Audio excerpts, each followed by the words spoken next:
حياتك. احنا مش عايشين عشان ناكل ونشرب وبس، احنا عايشين عشان ناكل ونشرب ونستمتع بحياتنا ونشتري اللي نفسنا فيه. غير ان قرشك هو سندك دلوقتي في الوقت اللي احنا عايشين فيه ده يا جماعه. معاكي قرش هو ده السند. انت مش بتدي عيالك مصروف، جوزك مش بياخد مصروف، انا كمان من حقي ان انا اخد مصروف. المواقف دي عرفتني ان فعلا انت مالكيش غير الجنيه اهو. تعالوا كده بسم الله الرحمن الرحيم، ما شاء الله لا قوه الا بالله. السلام عليكم ورحمه الله وبركاته. ازيكم عاملين ايه؟ يا رب دايما تكونوا بخير وصحه وسعاده. النهارده بقى فيديو جديد وفيديو حلو جدا. هنبدا مع بعض رحله التوفير والتحويش اللي احنا متفقين عليها. هنعمل كده تحدي وهبدا فيه من النهارده وعايزاكم كلكم تبداوا. طبعا انا بدا متاخر شويه وخلصت وهبدا معاكم من اول وجديد، وطبعا هتشوفوا انا حوشت ايه وهتشوفوا حوشتهم ازاي، وهقول لك ايه افضل طرق للتحويش تقدري تحوشي منها فلوس كتير من مصروف البيت. قولوا كده بسم الله ما شاء الله لا قوه الا بالله، وما ننساش نصلي على النبي في الكومنتات. اللهم صل وسلم وزد وبارك عليك يا حبيبي يا شفيعي يا رسول الله. وكمان اوعي تنسي تحطي لايك للفيديو ده فضلا منك وليس امرا عشان الكل يستفاد والفيديو يرتفع. واهم حاجه بقى بالله عليكي اشتركي في القناه كده وشجعيني وادعميني بكومنت حلو. وتعالوا نقول بسم الله ونبدا مع بعض الفيديو بتاعنا. تعالوا كده بقى نبدا مع بعض كده بشويه خطوات حلوه للناس اللي عايزه توفر وتحوش. بصوا مبدئيا كده يا جماعه، انا طبعا بقالي فتره ماشيه في موضوع التحويش، وكنت قلت لكم ان ال10 جنيه بنعمل منها مبالغ كتير ومبالغ كبيره. يعني انا النهارده بفضل ربنا من ال10 جنيه قدرت احوش المبلغ اللي انتوا شايفينه ده، وهنعده مع بعض وهنشوف احنا وصلنا لحد دلوقتي لكام. خلاص طبعا انا كنت بادئه الموضوع ده تقريبا يعني من فتره كده. بصوا انا كل يوم بشيل 10 جنيه معايا، ما معيش كل يوم بشيل 10 جنيه، وهقول لكم انا بوفرها ازاي، وهقول لكم على كل التفاصيل، وهقول لك ايه هي افضل طرق للتحويش حتى لو مصروفك بسيط ومصروفك حرفيا ما بيكفيكيش. هقول لك ازاي تحوشي تحت اي ظرف وتحت اي بند. خلاص فزي ما قلت لكم انا بادئه بقالي فتره، والحمد لله قدرت اخلص المبلغ اللي انا عايزاه الاولاني عشان هعمل بيه حاجه معينه. فهنبدا مع بعض كده من النهارده، ومن ال10 جنيه دي هنحوش 3000 جنيه في وقت قليل جدا من مصروف البيت. عارفه ان في ناس كتير هيدور في دماغها دلوقتي او بيدور في دماغها ان المصروف ما بيكفيش وما فيش 10 جنيه بتفيد اصلا من المصروف. بس هقولك على حاجه كده حطيها قاعده في حياتك. احنا مش عايشين عشان ناكل ونشرب وبس، احنا عايشين عشان ناكل ونشرب ونستمتع بحياتنا ونشتري اللي نفسنا فيه ونرفع على نفسنا وعلى اولادنا، ونحاول على قد ما نقدر نتحدى الظروف وايه ونمشي الدنيا. خلاص فطالما انت حاطه الاهداف اللي انا قلت لك عليها دي كلها في دماغك هتقدري توصلي لها. لكن لو انت حاطه الهدف الوحيد في حياتك ان انا الم الشهر بتاعي ويا دوب اكل واشرب، يبقى مش هتعرفي تعملي حاجه.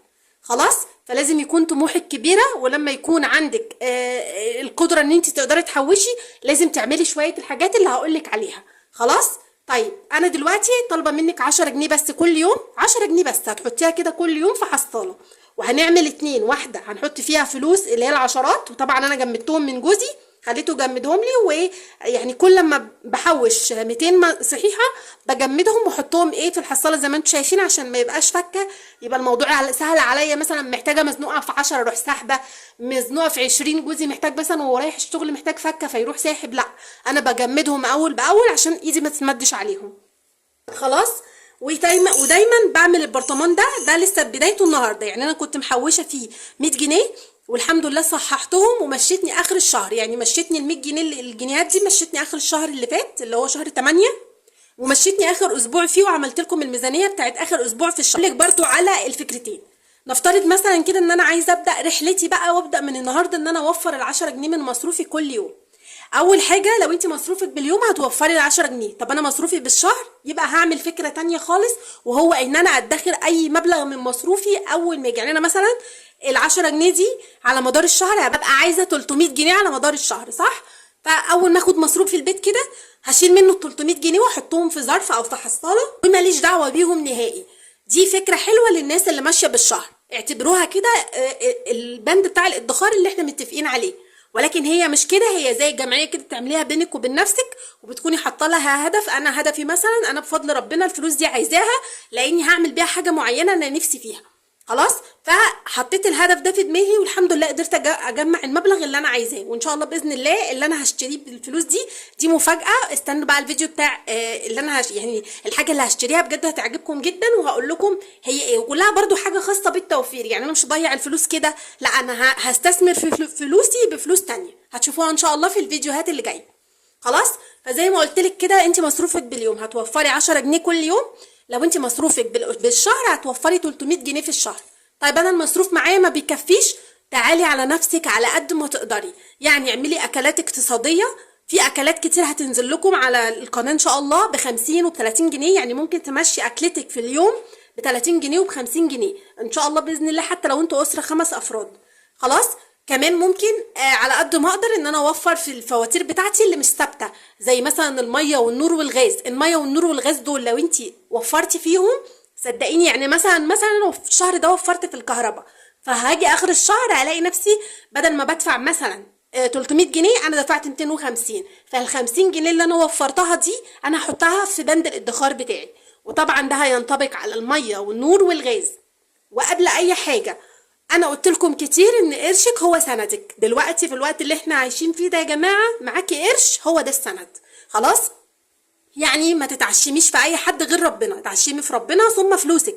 الجنيه اللي في جيبك ده هو اللي هينفعك. مفيش حد في الدنيا بينفع الا من رحم ربي. يعني طبعا عشان انا عارفه ان في ناس كتير، انا عن نفسي زوجي من الناس الحمد لله رب العالمين اللي كويس معايا بصراحه، بيدعمني وبيحاول ان انا مثلا حوشت وعايزه اقول لكم اقسم بالله بيتحايل عليا ان انا احوش. بس لو انت مثلا جوزك مش من الناس دي ما تعرفيهوش. يعني مثلا جوزك لو عرف ان انت معاكي جنيه هيخليكي تصرفيه، لا ما تعرفيهوش. خلاص. يعني على قد ما تقدري، لو مثلا بيجي عليكي وبيخليك ما تصرفي الفلوس، لا ما تقوليلوش. حوشي كده بينك وبين نفسك، واخفي الفلوس دي خالص، محدش يعرف طريقها خالص غيرك، وحتى ايدك ما تتمدش عليها. بس كل لما تحوشي مبلغ صححيه. لو انت من النوع اللي ممكن ايدك تتمد على حاجه كده وتروحي سحبه 10 في 10 ولا حاجه، او مثلا الولاد يكونوا محتاجين حاجه روحي سحبه، فلو انت من الناس دي صححي زي كده. لان انا برضو بصراحه يعني انا مش مثاليه 100%، لا اكيد طبعا ايدي بتتمد على الفلوس، وباخد على حسب طبعا، ما انا مش هبقى محتاجه حاجه ومعايا فلوس ومش هجيبها، اكيد لا. خلاص. فبصحح على قد ما اقدر عشان ابقى ظابطه اموري وما اجيش على نفسي. طيب بصوا تعالوا بقى نحسبها بحسبه تانية خالص. لو انا مثلا مش عايزه احوش من مصروف البيت، بس انا هقدر اوفر كل يوم الفلوس اللي هي ال10 جنيه دي. لو انت شلتي 10 جنيه على مدار الشهر هيبقى معاكي 300 جنيه كل شهر. لو قعدتي 10 شهور تدفعي كل يوم 10 جنيه هيبقى معاكي في خلال ال10 شهور 3000 جنيه. دي فكره حلوه جدا، واظن دي افضل فكره. وانا ما بكلمكيش على مبلغ كبير، ده انا بكلمك على 10 جنيه. اعتبريها كده مصروفك، زيك زي انت مش بتدي عيالك مصروف، جوزك مش بياخد مصروف، انا كمان من حقي ان انا اخد مصروف. فانا هاخد ال10 جنيه بتاعتي، ودي اقل فئه من الفلوس نقدر نحوشها. طبعا لسه في ال5 جنيه نقدر نحوش منها مبالغ كبيره برضو ان شاء الله هتنزل لكم على القناه، بس احنا دلوقتي بنتكلم في ال10. خلاص. فاعملي لنفسك مصروف، انت مش اقل من ولادك ولا انت اقل من زوجك. لو مثلا زوجك مدخن هو مش بياخد فلوس عشان مثلا مصروفه اللي هو بيدخن بيه، اعتبري نفسك زيه عادي. ايه المشكله؟ ما هو احنا مش عايشين زي ما قلت لكم عشان ناكل ونشرب وبس. انا مش عايشه هنا عشان اكل واشرب واطبخ وانضف البيت لا، انا ليا احتياجاتي وطلباتي ولازم ان انا اوفرها. طالما الدنيا مش مساعداني والظروف مش مساعداني، لا انا بقى هطلع اذكى من الظروف واجي على نفسي واوفر الفلوس دي على قد ما اقدر. خلاص. كمان برضو ممكن تعملي حاجة تانية، وهي دي برضو فكرة حلوة جدا للتحويش. لو انت عندك حاجات قديمة تخلصي منها على طول، اول باول كده ما تخليش. انتوا عارفين ان الحاجات القديمة دي لوحدها كفيلة ان هي كل فترة والتانية تعملك مبلغ محترم. دلوقتي النظام يا جماعة ما بقاش نظام شركات، او ما بقاش نظام ان هما الناس اللي بتمشي تحت البيوت وتنده وتقول ربابيكيا والحاجات دي، لا دلوقتي بقت شركات. يعني دلوقتي كده جروب، مجموعة شباب بيعملوا بقى الحكاية دي، ويبدأوا ان هم يسوقوا لنفسهم على الانترنت ويسوقوا لنفسهم. تمام. ويقولوا يا جماعة احنا بنشتري الحاجات القديمة، وبيشتروا منك كل حاجة. شركات وشباب زي الورد بسم الله ما شاء الله، وعاملينها مشروع، بياخدوا منك اي حاجة قديمة اي حاجة. وطبعا التواصل معروف بيكون فيه على اعملي سيرش كده وان شاء الله باذن الله هتقدري توصلي للشركات دي. مش لازم طبعا للناس اللي هي بتكون بتعدي من تحت البيوت، لان بياخدوا منك الحاجه وسعرها في الارض. يعني الحاجه مثلا لو ب20 جنيه يقول لك ده ب2 جنيه. فطبعا هو لازم يعملوا كده عشان يقدروا يكسبوا في الحاجه مره واثنين وثلاثه. لكن الشركات اللي بقولك عليها دي بتجيلك لحد باب البيت، تطلع تاخد منك الحاجه. واي نعم برضو بياخدوا الحاجه بسعر قليل، بس مش قليل قوي زي الناس اللي بتعدي في الشوارع. لا بيدوكي ايه يعني، بيبقى الموضوع ايه شويه، بيدوك انت التلت وهم بياخدوا التلتين. خلاص. فانت لمي كده كل الحاجات القديمه اللي عندك، هدوم، ملايات، اي حاجه، بلاستيكات، ازايز، كل حاجه كل حاجه بيشتروا منك كل حاجه. حتى لو عندك مثلا اساسات قديمه ولا ديكورات ولا حاجه برضو عايزه تخلصي منها، هم بيشتروها. وتعاملي معاهم ويجوا كده كل فتره يخلصوكي من الحاجات القديمه، منها النظافه ومنها انا باخد فلوس بدل ما ارميها في عزكم الله في الزباله. لا، انا بطلع فلوس اصلا من الزباله، لا هو عيب ولا هو حرام، وهي فلوس بتنفعني يا جماعه. الجنيه ده بينفعك، الجنيه ده هو سندك، هو سترك بعد ربنا، هو ده اللي بينفعك. فانا عايزاكي دايما تكوني ست شاطره وتعرفي توظفي كل حاجه في يومك وفي حياتك عشان تقدري توفري. الجنيه ده هو اللي هينفعك. والله والله انا دايما بقول لكم الكلام ده عشان انا اتحطيت في مواقف ربنا وحده يعلم فيها. المواقف دي عرفتني ان فعلا انت مالكيش غير الجنيه، مالكيش غيره. صدقيني والله العظيم ما بينفعكيش لا اخ ولا اخت ولا ام ولا اب ولا اي حد في الدنيا. ما بينفعكيش غير الجنيه اللي في جيبك، هو ده اللي بيطلعك لا قدر الله من اي ازمه ممكن تقعي فيها. طبعا ربنا ثم الجنيه. خلاص. فعايزاكي تبقي ست شاطره كده وتبداي من دلوقتي توفري الجنيه تحت اي ظرف. الجنيه وفريه. يعني انا زي ما قلت لكم كده في اول الفيديو ان انا عامله الشهر اللي فات كنت عامله ده البرطمان ده، حطيته كده هنا في مكاني ده. طبعا كنت كل ما باجي اصور بشيل، ولكن هو ده كان مكانه. كل ما بيبقى معايا جنيه بروح حطاه، 2 جنيه بروح حطاهم. جوزي يبقى معاه فضه فايضه عليه، هو طبعا ساعات بيحتاجهم في المواصلات وكده، فلو هو مثلا معاه جنيه ولا 2 اقول له هاتهم، اروح حطاهم هنا. جيت اخر الشهر اتزنقت، بروح مطلعه بقى الفضه دي واصححها واشتري بيها الحاجات اللي انا عايزاها للبيت. فالجنيهات دي هتنفعك في اخر اسبوع في الشهر. طب ما نفعتنيش والدنيا تمام، اهي فلوس بتتحوش. تعالي بعد فتره روحي مجمداها وهاتي اللي نفسك فيه، اي حاجه نفسك فيها. وخلي البرطمان ده زي ما قلت لك كده تحطي فيه الفلوس بتاعتك وكل فتره تجمديها. يعني انا النهارده تعالوا بقى نعد مع بعض الفلوس دي، وهبدا معاكم ان انا اشيل بقى من البدايه. تعالوا كده نقول بسم الله اهو.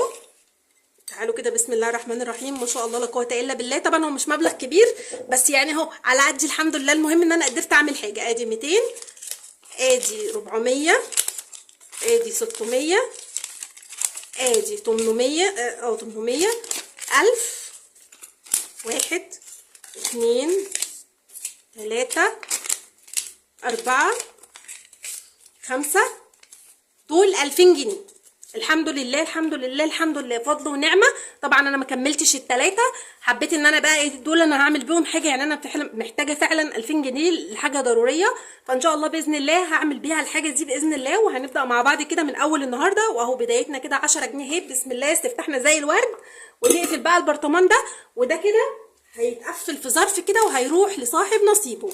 خلاص هيروح لصاحب نصيبهم، لان دي طبعا فلوس انا هعمل بيها حاجه زي ما قلت لكم، ولازم تتحط في ظرف. خلاص يبقى انا كده الحمد لله خلصت اول حاجه. وتاني حاجه الحمد لله بفضل ربنا هعملها، وهنبدا مع بعض كده وهوريكم برضو انا هعمل ايه. فعايزاكم كده اوعوا تستهونوا بال10 جنيه وبالجنيه، والله العظيم يا جماعه هينفعوكم. خلاص. وعلى قد ما تقدري زي ما قلت لك استثمري في اي حاجه قديمه عندك، بيعي وما تتكسفيش وسيبيها على الله، وربنا هيكرمك ان شاء الله من واسع. او كل جنيه ده الجنيه على الجنيه بيعمل بيوت، والله بيعمل ثروات وبيوت والله العظيم. واستنوا الفيديوهات التانية ان شاء الله باذن الله هتستفادوا منها. بتمنى تكونوا استفدتوا من الفيديو وتحطوا لايك للفيديو ده، ولو لسه مشتركتيش في القناه بسرعه اشتركي، وما تنسيش تصلي على النبي في الكومنتات. واشوفكم الفيديو الجاي. السلام عليكم ورحمه الله وبركاته.